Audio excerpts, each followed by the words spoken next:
അപ്പോൾ എല്ലാവർക്കും എൻ്റെ വിനീതമായ നമസ്കാരം. ഇന്ന് നിങ്ങളെല്ലാവരോടൊപ്പം ഈ വികസിത കേരളം കൺവെൻഷനിൽ പങ്കെടുക്കാൻ കഴിഞ്ഞതിൽ എനിക്ക് വളരെ സന്തോഷമുണ്ട്. പാലക്കാട് എനിക്കൊരു സ്പെഷ്യൽ സ്ഥലമാണ്, എല്ലാവർക്കും അറിയാം. അതുകൊണ്ട് ഇവിടെ വന്ന് എൻ്റെ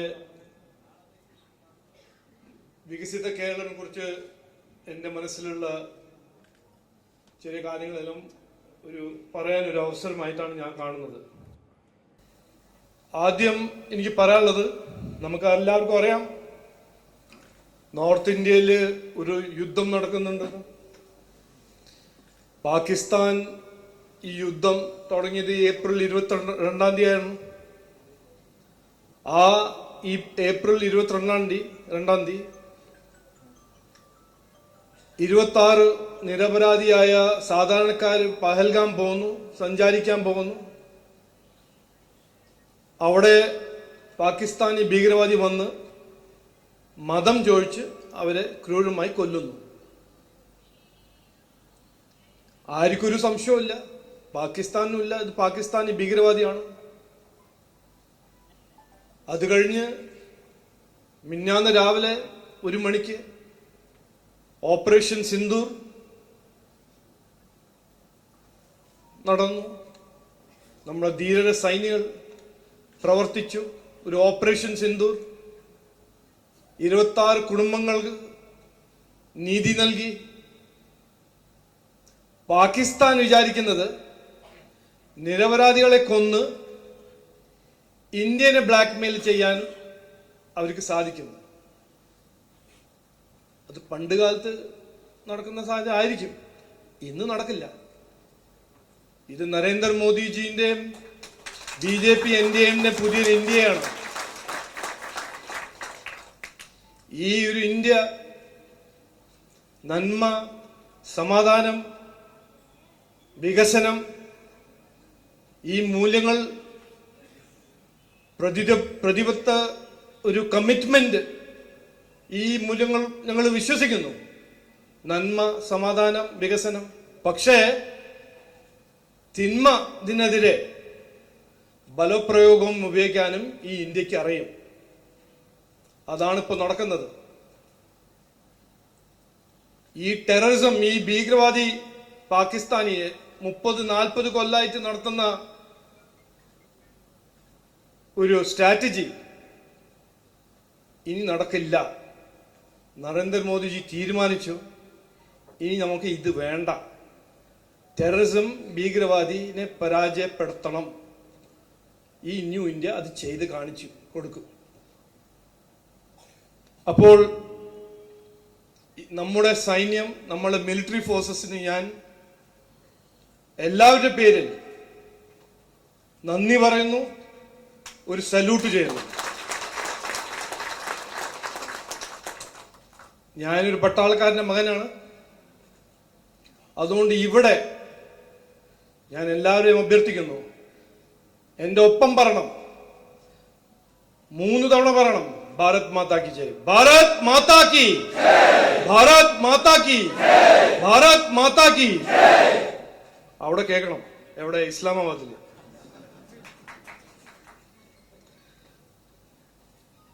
അപ്പോ വികസിത കേരളം 30 കേന്ദ്രത്തിൽ നടക്കുന്ന ഒരു പ്രോഗ്രാമാണ്.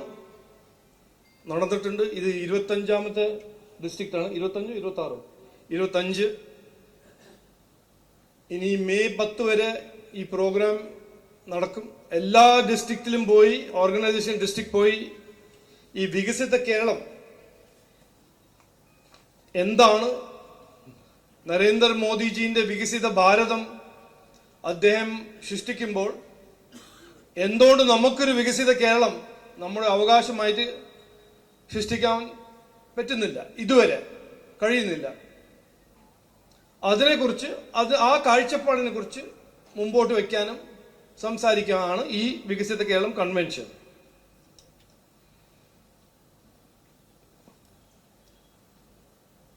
നാട് നന്നാവണം, ഇവിടെ മാറ്റം വരണം. മാറ്റം കൊണ്ടുവരാൻ BJPക്ക് ഒരു താല്പര്യം ഉണ്ട്, കഴിവുണ്ട്. ഈ മാറ്റം കൊണ്ടുവരാൻ BJPക്ക് അധികാരത്തിൽ വരണം. അധികാരത്തിൽ വന്നാലേ നമുക്ക് ഈ മാറ്റം കൊണ്ടുവരാൻ കഴിയുള്ളൂ. അതുകൊണ്ട് ഞാൻ ഈ ചുമതല എടുത്ത ദിവസം സംസ്ഥാന കൗൺസിൽ അംഗത്തിന്റെ മുമ്പിൽ പറഞ്ഞു, അന്ന് പറഞ്ഞു, ഇന്നും പറയുന്നു, BJPയിൽ അധികാരത്തിൽ കൊണ്ടുവരാനാണ് എൻ്റെ ഒരു ദൗത്യം. അത് പൂർത്തീകരിച്ചിട്ട് മാത്രമേ ഞാൻ ഇവിടുത്തെ പോകുള്ളൂ.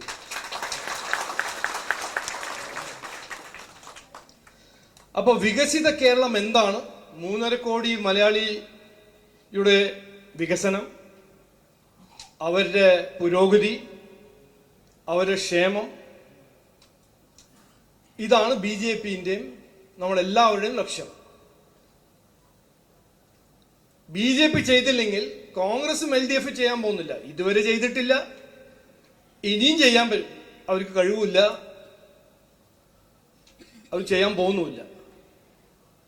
അപ്പോൾ ഈ വികസിത കേരളം എന്ന ദൗത്യം, അതിനെക്കുറിച്ച് 2 കാര്യങ്ങൾ ഞാൻ പറയാൻ ആഗ്രഹിക്കുന്നു. ഈ കാര്യങ്ങൾ എന്ന് പറഞ്ഞാൽ, ഇതാണ് നമ്മുടെ ഈ വരുന്ന തെരഞ്ഞെടുപ്പ് ലോക്കൽ ബോഡി തെരഞ്ഞെടുപ്പ് ഞാൻ കാണുന്നത്, എല്ലാവരും അങ്ങനെ കാണണം എന്നാണ് എൻ്റെ ഒരു അഭ്യർത്ഥന. നമ്മുടെ നാടിന്റെ രാഷ്ട്രീയ ചരിത്രത്തിൽ ഏറ്റവും പ്രധാനപ്പെട്ട ഒരു തെരഞ്ഞെടുപ്പ്, ഈ മാറ്റം കൊണ്ടുവരാനുള്ള ഒരു തെരഞ്ഞെടുപ്പാണ് ഈ ലോക്കൽ ബോഡി ഇലക്ഷൻ. അപ്പോൾ ആ ഇലക്ഷന്റെ സമയം, ഈ എല്ലാ ഇലക്ഷന്റെ സമയം ജനങ്ങൾ വോട്ട് ചെയ്യാൻ പോകുമ്പോൾ എന്ത് ചിന്തിച്ചിട്ടാ വോട്ട് ചെയ്യാൻ പോകുന്നത്? എൻ്റെ ജീവിതത്തിൽ ഒരു മാറ്റം കൊണ്ടുവരണം, അല്ലെങ്കിൽ എൻ്റെ കുടുംബത്തിന് കുറച്ച് ഭാവിക്ക് ഈ MP അല്ലെങ്കിൽ MLA അല്ലെങ്കിൽ ലോക്കൽ ബോഡി വാർഡ് മെമ്പർ അധ്വാനിക്കും, എൻ്റെ പ്രശ്നങ്ങൾ പരിഹരിക്കാൻ ഒരു എലക്ടഡ് മെമ്പർ എന്തെങ്കിലും ചെയ്യും, അത് വിചാരിച്ചാണ് ജനങ്ങൾ വോട്ട് കൊടുക്കുന്നത്.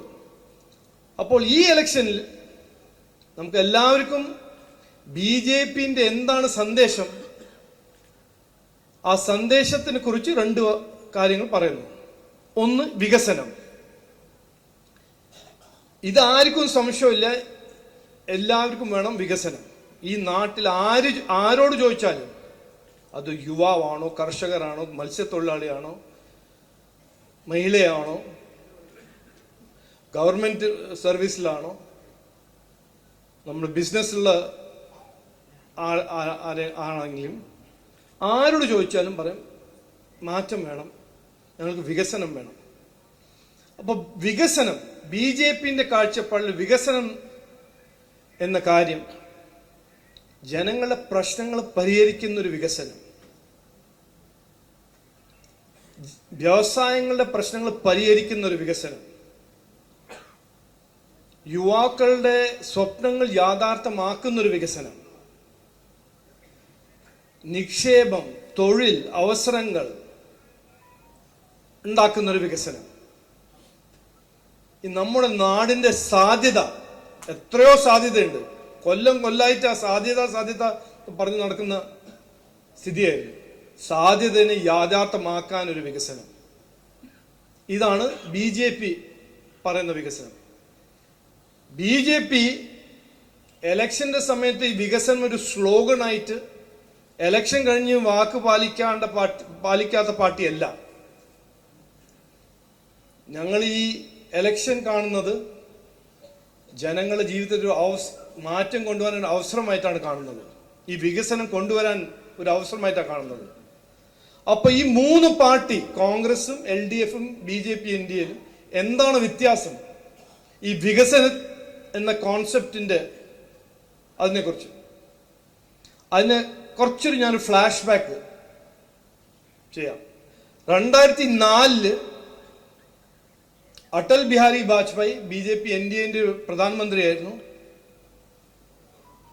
അദ്ദേഹം കാർഗിൽ യുദ്ധം ജയിച്ച് നാടിന്റെ ഇക്കോണമിനെ ശക്തമായി 2004 എലക്ഷന്റെ സമയത്ത് ജനങ്ങൾ തീരുമാനിച്ചു, കോൺഗ്രസ് പറയുന്ന വാഗ്ദാനം വിശ്വസിച്ചിട്ട് ജനങ്ങൾ കോൺഗ്രസിനൊരു അവസരം കൊടുത്തു. 10 കൊല്ലം ഭരിച്ചു കോൺഗ്രസ്. ജനങ്ങൾ വിശ്വസിച്ചു, അവസരം കൊടുത്തു. കോൺഗ്രസ് 10 കൊല്ലം ഭരിച്ചു. അതിന്റെ ആദ്യത്തെ 5 കൊല്ലം കോൺഗ്രസ് ഭരിച്ചത് ആരുടെ പിന്തുണയുണ്ടോ? CPM. ഈ 10 കൊല്ലം ജനങ്ങൾ വിശ്വസിച്ച് ഒരു അവസരം കൊടുത്തപ്പോൾ കോൺഗ്രസ് എന്താണ് ചെയ്തത്? ഈ 10 കൊല്ലത്ത് ഈ സമയം ഭരിക്കുമ്പോൾ 8 മന്ത്രിമാരുണ്ടായിരുന്നു കേരളത്തിൽ നിന്ന്. കോൺഗ്രസും മുസ്ലിം ലീഗിന്റെ മന്ത്രിമാർ 8 മന്ത്രിയല്ല, 1 അല്ല 2 അല്ല 8 മന്ത്രിമാർ. ഈ 10 കൊല്ലം എന്ത് നടന്നു? ഏറ്റവും ദുർബലമായ ലോകത്തിന്റെ 5 ഏറ്റവും ദുർബലമായ ഇക്കോണമി 1-ാം നമ്പർ ആക്കി വെച്ചു കോൺഗ്രസ് 10 കൊല്ലത്തിൽ. ഇൻഡിപെൻഡന്റ് ഇന്ത്യന്റെ ചരിത്രത്തിൽ കാണാത്ത വിലക്കയറ്റം, ഇൻഡിപെൻഡന്റ് ഇന്ത്യന്റെ ഹിസ്റ്ററിയിൽ ചരിത്രത്തിൽ കാണാത്ത തൊഴിലില്ലായ്മ. 26/11 ടെററിസ്റ്റ് അറ്റാക്ക് വന്നപ്പോൾ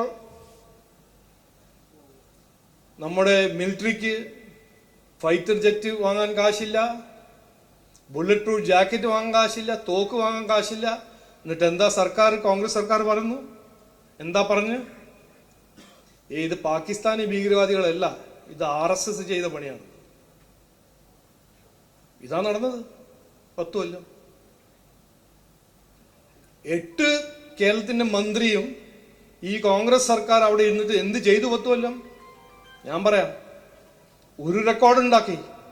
അഴിമതി, telecom scam, submarine scam, helicopter scam, Coalgate scam, സ്കാമോട് സ്കാം. ഇൻഡിപെൻഡന്റ് ഇന്ത്യന്റെ ചരിത്രത്തിൽ കാണാത്ത കേൾക്കാത്ത സ്കാം എല്ലാം 10 കൊല്ലത്തിൽ അവർ അച്ചീവ് ചെയ്തു. ഇതാണ് അവർ ചെയ്തത്.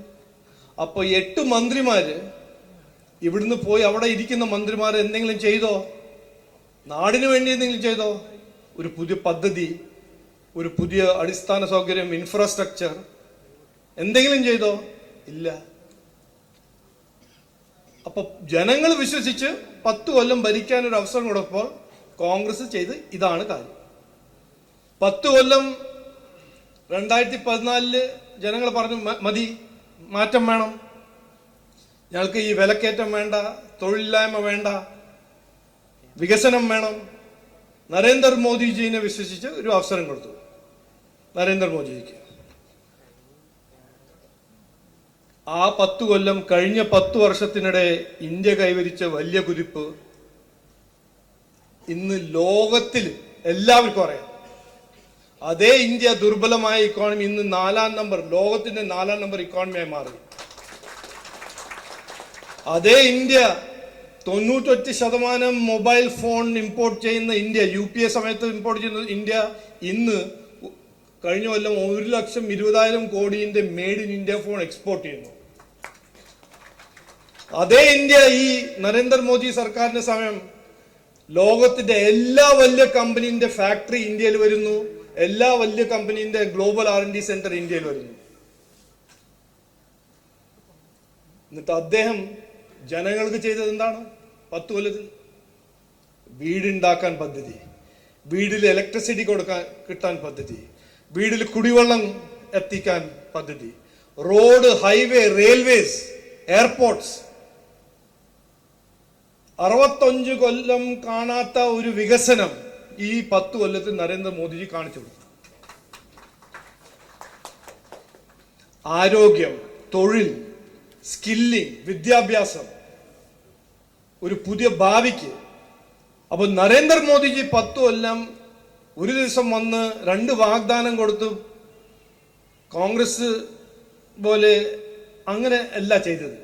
എല്ലാ ദിവസം അധ്വാനിച്ച് ഭാവിക്ക് വേണ്ടി, ആ പുതിയ തലമുറയ്ക്കും വേണ്ടി അധ്വാനിച്ച് പദ്ധതി ഉണ്ടാക്കി, ഇൻഫ്രാസ്ട്രക്ചർ ഉണ്ടാക്കി ഇന്ത്യനെ മുമ്പോട്ട് കൊണ്ടുപോയി.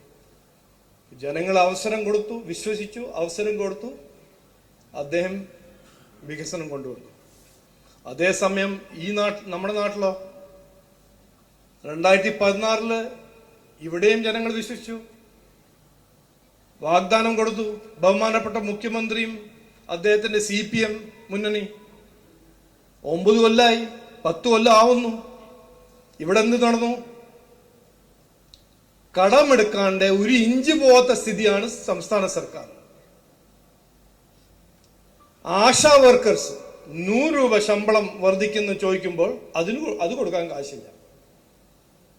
KSRTC ജീവനക്കാർക്ക് കൊടുക്കാൻ കാശില്ല. ഗവൺമെന്റ് പെൻഷനേഴ്സിന്റെ പെൻഷൻ എത്തുന്നത് 6-7 മാസം കഴിഞ്ഞിട്ട്. ഒരു ഒറ്റ പ്രോജക്റ്റ് 9 കൊല്ലം അടിസ്ഥാന സൗകര്യം എന്തെങ്കിലും ചെയ്തിട്ടുണ്ടെങ്കിൽ എനിക്ക് കാണുന്നില്ല. ഒന്നും ചെയ്തിട്ടില്ല. ഇത് ഞാനല്ല പറഞ്ഞു, കുഞ്ഞാലിക്കുട്ടി സാഹിബ് അസംബ്ലിയിൽ പറഞ്ഞു. കുഞ്ഞാലിക്കുട്ടി സാഹിബ് ആരാ? മുസ്ലിം ലീഗും ഇന്ത്യ അലയൻസ് CPM-ന്റെ പാർട്ട്ണർ, ഇന്ത്യ അലയൻസിലെ പാർട്ട്ണർ. കുഞ്ഞാലിക്കുട്ടി സാഹിബ് പറഞ്ഞു. ആരോട് പറഞ്ഞു? CPM-ന്റെ രാജവംശത്തിന്റെ മരുമകനോട് പറഞ്ഞു. ഇവിടെ ആകെ നടന്നത് ഒരു ഹൈവേ ആണ്. ആ ഹൈവേ ഉണ്ടാക്കിയതാരാ? നരേന്ദ്രമോദിജി, നിതിൻ ഗഡ്കരി. ഇത് കുഞ്ഞാലിക്കുട്ടി സാഹിബ് അസംബ്ലിയിൽ പറഞ്ഞു. അപ്പൊ ഇവരൊന്നും ചെയ്തിട്ടില്ല. പിന്നെ ഇവരുടെ പദ്ധതികളോ? നരേന്ദ്രമോദിജി അവിടുന്ന് അയക്കുന്ന പദ്ധതിയിൽ ഒരു സ്റ്റിക്കർ അങ്ങ് അടിച്ച്, ബഹുമാനപ്പെട്ട മുഖ്യമന്ത്രിന്റെ ഒരു ഫോട്ടോ അടിച്ച്, വേറൊരു മന്ത്രിയുടെ ഫോട്ടോ അടിച്ചിട്ട് ഇനോഗ്രേറ്റ് ചെയ്യുക. ഇനോഗ്രേറ്റർ അയക്കുന്നത് നരേന്ദ്രമോദിജി, സ്കീം നരേന്ദ്രമോദിജി, പണം നരേന്ദ്രമോദിജിന്റെ സർക്കാരിന്റെ. എന്നിട്ട് ഇവിടെ ഇവര് ഇനോഗ്രേഷൻ. ഞാൻ തിരുവനന്തപുരത്ത് കണ്ടു. മിഡ് ഡേ മീൽ സ്കീം എന്ന് പറഞ്ഞൊരു ഇനോഗ്രേഷൻ. ബഹുമാനപ്പെട്ട മുഖ്യമന്ത്രിന്റെ ഫോട്ടോഗ്രാഫ്, ബഹുമാനപ്പെട്ട എഡ്യൂക്കേഷൻ മിനിസ്റ്റർ ശിവൻകുട്ടിജിന്റെ ഫോട്ടോഗ്രാഫ്. 70% അതിന്റെ കാശും എല്ലാം വന്നത് നരേന്ദ്രമോദിജി. നരേന്ദ്രമോദിജിന്റെ ഒരു പേരോ ഫോട്ടോഗ്രാഫോ ഇല്ല. ഇങ്ങനെയാണ് ജനങ്ങളെ വിഡ്ഢിയാക്കുന്നത്. ചെയ്തതൊന്നുമില്ല. പക്ഷെ ഈ ഫോട്ടോ അടിച്ച് സോഷ്യൽ മീഡിയയിൽ പോയി ഓരോരോ പ്രോപ്പഗാൻഡയും ചെയ്ത് ഞങ്ങൾ എന്ത് ചെയ്തു എന്ന് പറയാം. ഇതാണ് ജനങ്ങളെ വിഡ്ഢിയാക്കുക, വിഭജിക്കുക, എന്തെങ്കിലും പറയാ.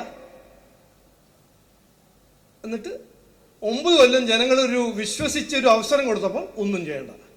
ഇന്ന് പാലക്കാടിൽ എന്താ സ്ഥിതി? കുട്ടികൾക്ക് ഇവിടുന്ന് കോയമ്പത്തൂർ പോകണം. വിദ്യാഭ്യാസ മേഖലയിൽ എന്താണ് നമ്മുടെ നാട്ടിലെ സ്ഥിതി? 30% കോളേജിൽ സീറ്റ് വേക്കന്റ് ആണ്. എന്തുകൊണ്ട്? കുട്ടികൾ പഠിക്കാൻ നിർത്തിയോ? ഇല്ല. പുറത്തു പോകുന്നു പഠിക്കാൻ. എന്തിനാ ഇവിടെ പഠിക്കുന്നത്? തൊഴിലില്ല, ഇൻവെസ്റ്റ്മെന്റ് വരുന്നില്ല. ഇവിടുന്ന് 500 കിലോമീറ്റർ ദൂരെ വലിയ വലിയ ഫാക്ടറി വരുന്നു തമിഴ്നാട്ടിലും കർണാടകയിലും. ഞാൻ മന്ത്രിയാവുമ്പോൾ ബാംഗ്ലൂരിൽ സാങ്ഷൻ ചെയ്ത ഏറ്റവും വലിയ ഐഫോണിന്റെ ഫാക്ടറി വരുന്നു ബാംഗ്ലൂരിൽ. 1000 തൊഴിൽ. അവരാരോടും ചോദിച്ചാൽ, ആ കമ്പനിയോട് ചോദിച്ച് ഒന്ന് കേരളത്തിൽ ഫാക്ടറി സ്റ്റാർട്ട് ചെയ്യുമെന്ന് ചോദിച്ചാൽ അവർ പറയും വേണ്ട വേണ്ട, എന്റെ ഭഗവാനെ വേണ്ട. ഇതാണ് 10 കൊല്ലം ഇവരുടെ ഒരു റിപ്പോർട്ട് കാർഡ്. അപ്പോൾ വികസനം, ഇത് നമ്മുടെ ഈ ഇലക്ഷൻ സമയത്തും ജനങ്ങളത്ത് പറയാനുള്ളതാണ് ഞാൻ പറഞ്ഞത്. വികസനം LDF-നും കോൺഗ്രസിനും ചെയ്യാൻ കഴിയില്ല. അത് എന്തുകൊണ്ടെന്ന് പറഞ്ഞാൽ, ഒന്ന്, അത് ഇതുവരെ ചെയ്തിട്ടില്ല. മറ്റേത്, അവരൊരു പീഡന രാഷ്ട്രീയവും അഴിമതി രാഷ്ട്രീയം അവരെ ട്രാപ്പ് ചെയ്ത് വെച്ചിരിക്കുക. അവർക്ക് ചെയ്യാൻ കഴിയില്ല. കാൾ മാർക്സ് വന്നാലും, ഇറ്റലിയിൽ നിന്ന് ആരെങ്കിലും വന്ന് രാഹുൽ ഗാന്ധിയുടെ ഒപ്പം ഇരുന്നാലും ചെയ്യാൻ പറ്റില്ല. അവരെ രാഷ്ട്രീയം വികസനത്തിന്റെ രാഷ്ട്രീയമല്ല. അവർ ചെയ്യുന്നത് 24/7 365 days a year അഴിമതിയും പീഡന രാഷ്ട്രീയം. രണ്ടാമത്തെ കാര്യം പറയാൻ ആഗ്രഹിക്കുന്നത്, ഞാൻ പറഞ്ഞ പോലെ ഇത് ഒരു മുദ്രാവാക്യമല്ല. എല്ലാവരുടെ ഒപ്പം എല്ലാവർക്കും വേണ്ടി വികസിത കേരളം എന്ന് പറയുമ്പോൾ അത് മുദ്രാവാക്യമല്ല, ഒരു ദൗത്യമാണ്, ഒരു ലക്ഷ്യമാണ്. അപ്പൊ എല്ലാവരുടെ ഒപ്പം എല്ലാവർക്കും വേണ്ടി ആദ്യം നരേന്ദ്രമോദിജി 2014 പ്രധാനമന്ത്രി ആവുമ്പോൾ അദ്ദേഹം പറഞ്ഞു, ഞങ്ങളുടെ ഗവൺമെന്റ് സബ്കാ സാത്ത് സബ്കാ വികാസിന് വേണ്ടി പ്രവർത്തിക്കും. മലയാളത്തിൽ എല്ലാവരുടെ ഒപ്പം എല്ലാവർക്കും വേണ്ടി പ്രവർത്തിക്കും. ഞങ്ങൾ ഒരു സമുദായമോ ഒരു മതമോ ഒരു റീജിയനോ അങ്ങനെ നോക്കിയല്ല ഞങ്ങൾ ചെയ്യാൻ പോകുന്നത്. അന്ന് തൊട്ട് ഇന്ന് വരെ, അന്ന് മുതൽ ഇന്ന് വരെ ഒരൊറ്റ സ്കീം ഒരു സമുദായം ഒരു മതത്തിനെ പുറത്തുവിട്ട് അതേ ഉണ്ടാക്കിയിട്ടുണ്ടെങ്കിൽ ഞാൻ രാഷ്ട്രീയം വിടാൻ തയ്യാറാണ്. ഇതാണ് സത്യം. എന്നിട്ടും പറയും കോൺഗ്രസും LDF ഇവിടെ BJP ആണ് വർഗീയവാദി പാർട്ടി, BJP ആണ് ഹിന്ദുത്വ പാർട്ടി. ഇവർ രണ്ടും പറയും. സത്യം എന്താണ്? BJP NDA ഒറ്റ പാർട്ടിയാണ്, എല്ലാവരുടെ ഒപ്പം എല്ലാവർക്കും വേണ്ടി പ്രവർത്തിക്കുന്ന പാർട്ടി. ഇവിടെ വർഗീയവാദി പാർട്ടി പ്രീണ രാഷ്ട്രീയം ചെയ്യുന്ന പാർട്ടിയാണെങ്കിൽ അത് കോൺഗ്രസും LDF ആണെന്ന് ഇതിൽ ഒരു സംശയം ആർക്കും ഉണ്ടാവാൻ പാടില്ല. ഇത് ജനങ്ങളോട് പറയണം. ഇവരുടെ ഈ 10-20 കൊല്ലം പറയുന്ന നുണ നമ്മൾ എക്സ്പോസ് ചെയ്യണം. ഞാൻ അതിന്റെ ഉദാഹരണം തരാം. ഒന്നല്ല, ഒരു 1000 ഉദാഹരണം തരാൻ തയ്യാറാണ്. ഒരു ഉദാഹരണം ഞാൻ പറയാം. 35 കൊല്ലം ഒരു ചെറിയ ഗ്രാമമുണ്ട് കൊച്ചിന്റെ അടുത്ത്, മുനമ്പം. 610 കുടുംബങ്ങൾ, ക്രിസ്ത്യൻ കുടുംബങ്ങൾ, മത്സ്യത്തൊഴിലാളി ക്രിസ്ത്യൻ കുടുംബങ്ങൾ. 35 കൊല്ലമായിട്ട് അവരുടെ ഒരു പ്രശ്നം, അവരെ ലാൻഡ് വഖഫ് ബോർഡ് എടുക്കാൻ ശ്രമിക്കുന്നു. ഇവര് 35 കൊല്ലം ഇതിനെ പരിഹരിക്കാൻ കോൺഗ്രസും LDFന്റെ ഒപ്പം ഒരു തവണയല്ല, 2 തവണയല്ല, 1000 തവണ പോയി അഭ്യർത്ഥിക്കുന്നു. എത്രയോ തവണ അവർ വോട്ട് കൊടുത്തു. കോൺഗ്രസിന് MP ജയിപ്പിച്ചു, കോൺഗ്രസിന്റെ MLA ജയിപ്പിച്ചു. വാഗ്ദാനം കൊടുത്ത കോൺഗ്രസ് MPയും വാഗ്ദാനം കൊടുത്തത് കോൺഗ്രസ് MPയും കോൺഗ്രസ് MLA എന്തിന്റെ വാഗ്ദാനം? എന്ത് പറഞ്ഞിട്ട് വാഗ്ദാനം? ഞങ്ങൾ ഇത് പരിഹരിക്കാം. 35 കൊല്ലം ഒന്നും നടന്നില്ല. BJP NDA പാർലമെന്റിൽ വഖഫ് അമെൻഡ്മെന്റ് ബില്ല് കൊണ്ടുവരാൻ ഇൻട്രൊഡ്യൂസ് ചെയ്തപ്പോൾ ഫ്ലോർ ഓഫ് ദ പാർലമെന്റിന്റെ ഫ്ലോറിൽ മൈനോറിറ്റീസ് മിനിസ്റ്റർ പറയുന്നു, ഇത് ഞങ്ങൾ കൊണ്ടുവരുന്നത് മുനമ്പൻ ജനങ്ങളുടെ പ്രശ്നങ്ങൾ പരിഹരിക്കാൻ ഒരു ബില്ല് കൊണ്ടുവരുന്നു. എന്നിട്ട് ബില്ലിന്റെ എതിരെ ആരാ വോട്ട് ചെയ്തത്? അതേ Congress MP. 6-7 Congress Christian MP vote ചെയ്തു അതിൻ്റെ എതിരെ. എന്ത് കാരണം? ഇത് അവരുടെ ഒരു പ്രശ്നം പരിഹരിക്കുന്ന ഒരു ബില്ലല്ലേ. നിങ്ങൾക്ക് 35 കൊല്ലം അവരുടെ വോട്ട് കിട്ടിയില്ലേ? എന്നിട്ട് എന്തിനാ അവരെ ഇങ്ങനെ വഞ്ചിക്കുന്നു? അതിന്റെ മറുപടി ഉത്തരം ഭയങ്കര സിമ്പിളാണ്. അവരുടെ കാൽക്കുലേഷനിൽ 610 വോട്ടല്ലേ, ചെറിയ വോട്ടല്ലേ, അവിടെ ഒരു വലിയ വോട്ട് ബാങ്ക് ഉണ്ടല്ലോ. നമുക്ക് കളിക്കേണ്ടത് ആ വോട്ട് ബാങ്ക് കളിയല്ലേ കളിക്കേണ്ടത്. അതുകൊണ്ട് ഇവരെ വഞ്ചിച്ചു, വിട്ടു. എന്നിട്ട് ബില്ലിനെ പിന്നെ ചാലഞ്ച് ചെയ്യാൻ സുപ്രീം കോടതിയിൽ ബില്ലിനെ തടയാൻ നോക്കുന്നു. അപ്പോ പ്രീണ രാഷ്ട്രീയം, വോട്ട് ബാങ്ക് പോളിറ്റിക്സ് ഈ നാട്ടിൽ ആരെങ്കിലും ചെയ്യുന്നുണ്ടെങ്കിൽ ജനങ്ങളെ വിഭജിച്ച് നുണ പറഞ്ഞ് വിഷം നിറച്ച് ഒരു രാഷ്ട്രീയം ചെയ്യുന്ന പാർട്ടികളാണ് ഈ കോൺഗ്രസ് പാർട്ടിയും. അതിൻ്റെ ഇപ്പോൾ ഒരു സിൽവർ മെഡൽ എടുത്ത്, ഗോൾഡ് മെഡൽ കോൺഗ്രസിനും സിൽവർ മെഡലിന്റെ ഒരു കോമ്പറ്റീഷനിൽ LDF. അപ്പോ എല്ലാവരുടെ ഒപ്പം എല്ലാവർക്കും വേണ്ടി പ്രവർത്തിക്കുന്ന ഒരു പാർട്ടിയും എല്ലാവരുടെ ഒപ്പം എല്ലാവർക്കും വേണ്ടി അധ്വാനിക്കുന്ന ഒരു പാർട്ടിയാണ് BJP NDA. അതാണ് സത്യം. ഇത് എല്ലാവരോടും പറയണം. ഭാവി വരുന്ന തലമുറ അവരുടെ വിദ്യാഭ്യാസം, അവരുടെ സ്കില്ലിങ്, അവർക്ക് തൊഴിൽ, അവരുടെ അവസരങ്ങൾ സൃഷ്ടിക്കുന്ന ഒരു പാർട്ടിയാണ് BJP NDA. എൻ്റെ ഒരു അഭ്യർത്ഥന, അടുത്ത 5-6 മാസം ആ വീഡിയോയിൽ പറഞ്ഞ പോലെ നമുക്ക് എല്ലാവർക്കും പരിശ്രമിക്കണം, അധ്വാനിക്കണം. വീടായിട്ട് പോയി കയറി ഇറങ്ങി പറയണം, ഇതാണ് സത്യം. BJP ആണ് വികസനം ചെയ്യാൻ താല്പര്യമില്ല, കഴിവുള്ള ഒരു പാർട്ടി. BJP ആണ് എല്ലാവരുടെ ഒപ്പം എല്ലാവർക്കും വേണ്ടി പ്രവർത്തിക്കുന്ന ഒരു പാർട്ടി. ഈ നാട്ടിൽ വികസനം ചെയ്യാൻ വേറെ ഏത് പാർട്ടിക്കും കഴിയില്ല. ഈ നാടിന് ഒരു എല്ലാവരുടെ ഒപ്പം എല്ലാവർക്കും വേണ്ടി പ്രവർത്തിക്കാൻ ഒറ്റ പാർട്ടിയാണ് BJP NDA. അത് പറയണം.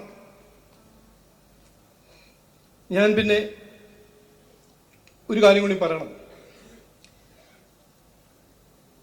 BJP ഒരു പ്രവർത്തകരുടെ പാർട്ടിയാണ്, നമുക്ക് എല്ലാവർക്കും അറിയാം. നമ്മൾ നരേന്ദ്രമോദിജി അദ്ദേഹം കാണുന്നത്, അദ്ദേഹത്തിന്റെ ഒരു റോളിന് കാണുന്നത് പ്രധാന സേവക്കായിട്ടാണ് കാണുന്നത്. ഞാനൊരു പ്രവർത്തകനാണെന്ന് എല്ലാവർക്കും മനസ്സിലാവും. ഞാൻ ഇന്ന് പറയാൻ ആഗ്രഹിക്കുന്നത് 100% താങ്കൾ അധ്വാനിച്ചാൽ ഞാൻ 500% അധ്വാനിക്കാൻ തയ്യാറാണ്. ചെയ്യണം. ഈ വരുന്ന 5-6 മാസം എന്താണ് ചെയ്യേണ്ടത് അനീഷ് ജി ഇന്ന് മുമ്പോട്ട് വയ്ക്കും. സെഷൻ 2 എന്താണ് നമുക്ക് ചെയ്യേണ്ടത്, ഒരു നല്ല പ്ലാൻ, അടുത്ത 5-6 മാസം ചെയ്യേണ്ട കാര്യങ്ങളെല്ലാം അത് നമുക്ക് ചെയ്യണം. ചെയ്താൽ നമ്മളെ പൊളിറ്റിക്കൽ ട്രജക്ടറി അങ്ങ് മാറും. ഇനി ഈ കാലത്തിൽ മത്സരിക്കുന്ന വേണ്ടി മാത്രമല്ല മത്സരിക്കുന്നത്, ജയിച്ച് അധികാരത്തിൽ വരാനാണ് നമ്മൾ മത്സരിക്കാൻ പോകുന്നത്. അവസാനം എനിക്ക് പറയാനുള്ളത് ഇതാണ്. ഞാൻ അന്നും പറഞ്ഞു, ഇന്നും പറയുന്നു, ഞാൻ ഇവിടെ നേതാവാനല്ല വന്നിരിക്കുന്നത്. നാടിനെ നന്നാക്കാനും നാടിനെ മുമ്പോട്ട് കൊണ്ടുപോകാനാണ് വന്നിരിക്കുന്നത്. എൻ്റെ ദൗത്യം അതാണ്. അപ്പോൾ ഇവിടെ വികസിത കേരളത്തിന് വേണ്ടി നമ്മുടെ പാർട്ടിനെ അധികാരത്തിൽ കൊണ്ടുവരാനോ ജയിപ്പിക്കാൻ വേണ്ടി ആത്മാർത്ഥമായ പ്രവർത്തിക്കുന്നവരെ നേതാവ് ആക്കാനാണ് ഞാൻ വന്നിരിക്കുന്നത്. അപ്പോൾ അത് മനസ്സിലാക്കണം. ഇനി എത്രയോ കാര്യങ്ങൾ ചെയ്യാനുണ്ട്. അടുത്ത 5-6 മാസം മാറാത്തത് ഇനി മാറണം. വികസിത കേരളം സൃഷ്ടിക്കണം എന്ന് പറഞ്ഞ് വാക്ക് ചുരുക്കുന്നു. എല്ലാവർക്കും നമസ്കാരം, നന്ദി, ജയ് ഹിന്ദ്. ഭാരത് മാതാ കി, ഭാരത് മാതാ കി, ഭാരത് മാതാ കി.